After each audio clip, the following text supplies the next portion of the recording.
Olá, sou Greg Harlock, sou neurointensivista de Winnipeg, Canadá, e também sou diretor médico da Brain Trauma Foundation.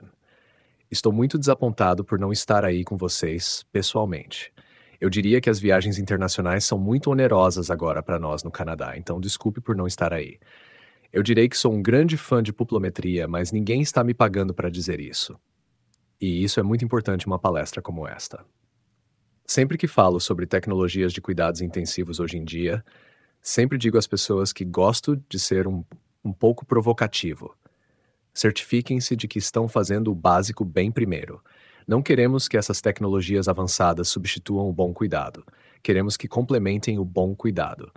Isso é digno de uma palestra separada, mas estas são muitas coisas que comumente vejo sendo feitas de forma inadequada em muitos pacientes com neurocríticos, em pessoas que estão tentando perfundir seus cérebros com uma resposta de amortecimento. Às vezes as pessoas abaixam a pressão arterial quando não deveriam. Ainda vejo muito a pressão intracraniana sendo tratado profilaticamente, e o problema quando você faz isso, perde tempo diminuindo a janela de atendimento. E então, quando você realmente precisa tratar, não pode fazê-lo de forma eficaz. Ainda vejo muitas pessoas que querem drenar LCR e monitorar, quando a realidade é que isso parece aumentar o risco de infecção. Da mesma forma, a profilaxia antibiótica para DVE não reduz o risco de infecção, mas provavelmente aumenta a infecção com organismos resistentes, apesar de ser a única coisa que temos evidências de nível 1 para não fazer. Ainda vejo muitas pessoas administrando esteroides. Quero começar com um caso, e minha perspectiva sobre a pupilometria realmente evoluiu ao longo do tempo. Esse é o caso de um paciente que gerenciei muito no início da minha carreira, quando comecei na Universidade de Utah. A tomografia do paciente parecia muito com esta. Era um hematoma subdural agudo. O paciente chegou com um grande deslocamento da linha média inicialmente. E o que foi bastante notável para mim foi que a pressão intracraniana do paciente permaneceu baixo, e não foi um problema, mesmo quando provavelmente deveria ter sido. No dia 4, o paciente dilatou uma pupila, e isso foi realmente perturbador. Por que esse paciente dilatou uma pupila sem elevação da pressão intracraniana? Fizemos uma investigação e descobrimos, e o que aconteceu foi que nosso monitor parenquimatoso de pressão intracraniana havia realmente saído, não estava mais dentro do crânio. E claro, não estávamos realmente detectando pressão intracraniana alto. Deveríamos ter sido mais atentos ao fato de que esse paciente deveria ter tido pressão intracraniana alto. Provavelmente deveríamos ter feito manobras provocativas uma vez por turno para garantir que nosso monitor estava funcionando corretamente. Acho que se tivéssemos olhado o EADO mais de perto, a tomografia pós-colocação, teríamos detectado esse problema. Mas acho que a outra coisa que realmente teria detectado seria a pupilometria. E acho que é uma das razões pelas quais investimos nessa tecnologia. O que eu diria é que, quando fui apresentado a pupilometria pela primeira vez durante minha bolsa no Hospital Geral de São Francisco, eu não estava muito entusiasmado com a tecnologia. Eu era um neurocirurgião um pouco arrogante e disse: eu sou um profissional em avaliação de pupilas, faço isso o tempo todo e sou bom nisso. Demorou cerca de 6 meses em São Francisco para realmente os benefícios da pupilometria, e vi que um dos meus mentores, Jeff Manley, tomou muitas decisões de tratamento com base nos valores da pupilometria. Então sou uma pessoa convertida nesse ponto, realmente valorizo a pupilometria. Rapidamente nos tornamos, quando estava na Universidade de Utah, o primeiro, na verdade, acho que o segundo UTI em toda a América a ter um pupilômetro para cada leito. Acho que há muitas vantagens óbvias nessa tecnologia, é muito preciso, 100 de milímetro. Meu mentor, Ross Bullock, publicou um dos primeiros artigos sobre isso, sugerindo que forneceria um aviso antecipado antes de um evento de herniação. Aqui está esse artigo, 15,9 horas de aviso prévio antes de uma herniação. Também demonstrou uma associação entre esses valores de NPI, índice pupilar normalizado, e pressão intracraniana. E isso teve muito peso para mim, porque Ross Bullock é um mentor e colega de confiança. Acho que, se você olhar a literatura, somos realmente muito ruins, mesmo como neurocirurgiões, em avaliar pupilas, especialmente quando as pupilas são pequenas. Há uma taxa de erro de cerca de 40%. Então, precisamos estar atentos a isso. Aqui estão muitas das razões pelas quais gosto da pupilometria. É uma medida muito objetiva, altamente precisa e altamente sensível. Não conheço nenhum humano que possa medir a pupila com 100 de milímetro. As pessoas dizem, mas não correlaciona perfeitamente com a pressão intracraniana. E eu digo, não me importo. Quero um exame de pupila melhor. Acho que a capacidade de monitorar a função do terceiro nervo de forma independente da pressão intracraniana é muito importante. Acho que não é difícil convencer ninguém de que é muito útil quando um paciente tem uma íris escura.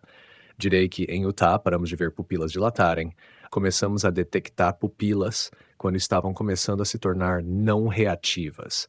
Acho que houve um período de mais de um ano depois que introduzimos esses dispositivos em que simplesmente não vimos pupilas dilatarem e espero que isso tenha levado a menos danos ao tronco cerebral. Muito útil em uma pupila miótica, novamente aquela a taxa de erro muito alta nesse contexto.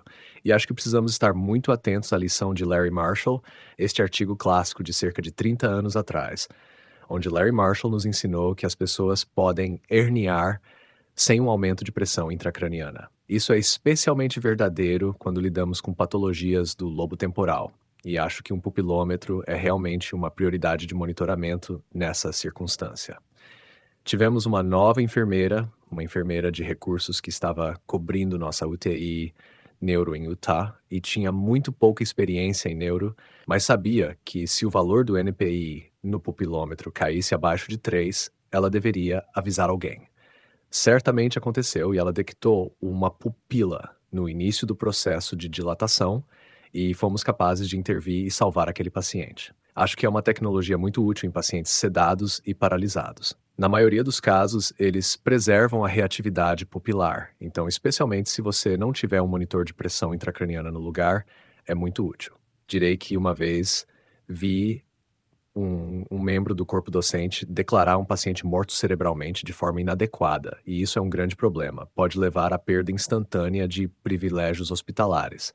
Acho que a pupilometria é especialmente útil na declaração morte cerebral, e acho que inversamente, se você tem um paciente com má reatividade pupilar que está melhorando ligeiramente, isso também pode ser muito útil em alguns desses pacientes muito doentes. As pessoas dizem, né, Greg, quando você usa o pupilômetro, eu uso sempre que normalmente verificaria uma pupila, em qualquer paciente que eu normalmente verificaria as pupilas, não há nada de mágico nisso.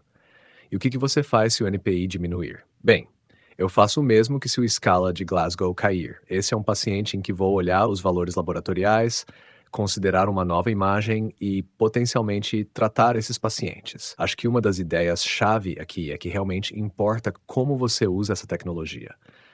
Aqui está um paciente que foi tratado em uma grande instituição americana, onde esse paciente não derivou nenhum benefício do pupilômetro.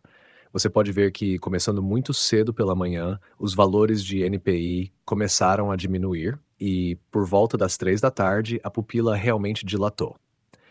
Provavelmente este é um paciente onde deveria ter havido algum tipo de intervenção pela manhã, mas não houve ação no valor do pupilômetro. Então não basta apenas comprar essas tecnologias. Vou encerrar com um caso final. Novamente voltei para Winnipeg, Canadá, e estou novamente em uma posição de começar a adquirir essas tecnologias.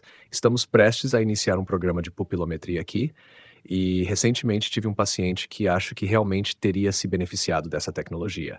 Esse é um paciente que teve uma queda, estava em antiplaquetários duplos. Realizamos uma craniectomia descompressiva e vários dias na UTI desenvolveu esta coleção de fluido extracraniano, seja hidrocefalia externa ou higroma.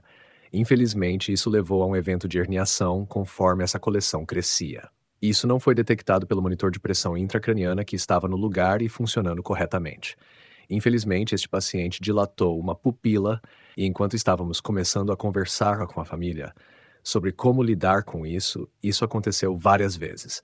O paciente nunca recuperou seu estado neurológico basal e finalmente os cuidados foram retirados. Como alguém que tinha pupilômetros e agora não os tem, essa é uma tecnologia que realmente gostaria de ter novamente e espero ter muito em breve. Com isso, encerro e passarei a palavra ao Dr. Bernard.